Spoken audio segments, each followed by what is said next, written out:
In a world that feels so chaotic, how do you actually find the courage to build something new? Well, that's really the question at the heart of Tommy Wehrle's leadership.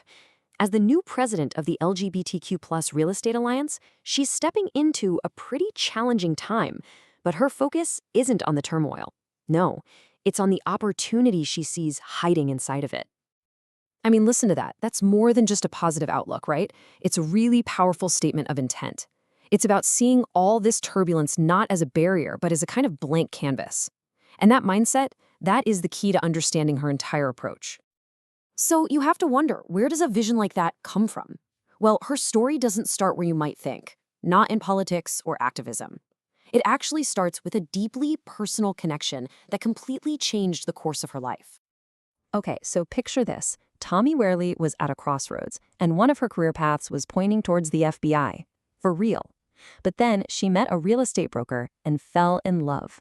And that one single event sparked a 33-year career that would end up merging her personal and professional passions in ways she probably never could have imagined.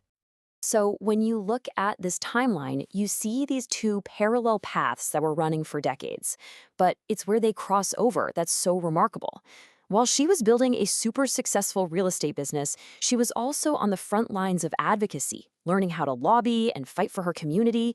These two passions, they weren't separate. They were actually fueling each other, leading right up to this moment. But what was it? What was the catalyst that turned her personal conviction into a public mission? Well, it was a single conversation she had with a friend and mentor named Ronnie. And it changed everything. And this wasn't just advice. It was a call to action. It completely framed how she saw advocacy, all centered around the power of just being visible.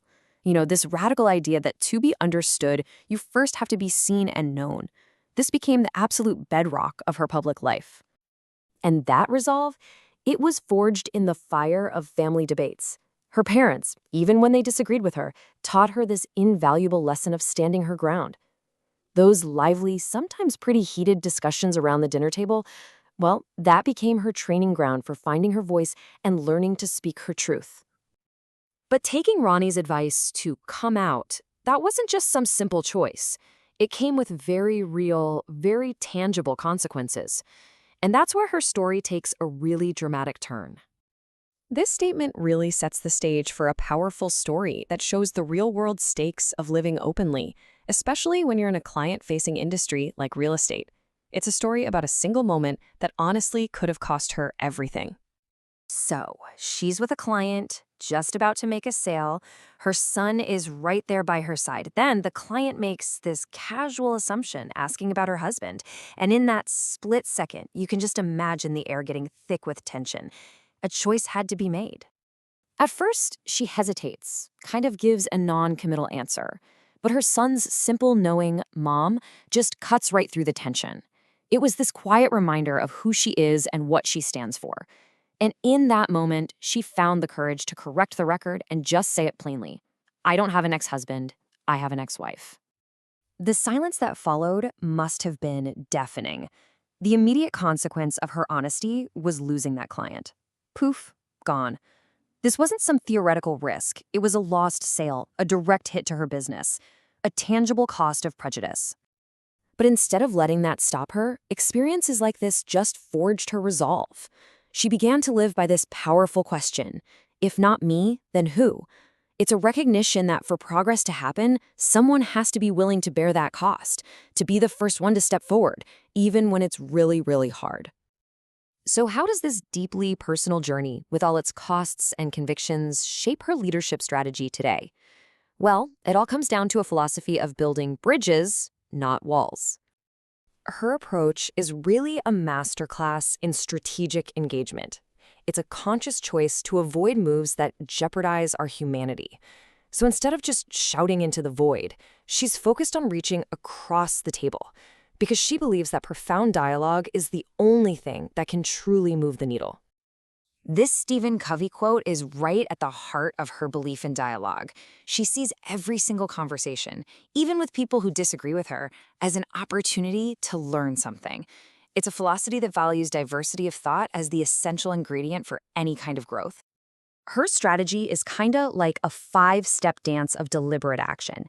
It all starts with listening, then moves to thoughtful communication, and then to being smart and proactive. And through all of it, there's this undercurrent of patience, a deep understanding that real, lasting change just takes time. At the very core of her strategy is a simple, powerful truth. One voice is a whisper, but a chorus is a roar. That's why she's so passionate about empowering local chapters and growing the membership. She knows real change doesn't come from a single leader. It comes from a movement. So what does the future look like under her leadership? What is the ultimate vision she's trying to build?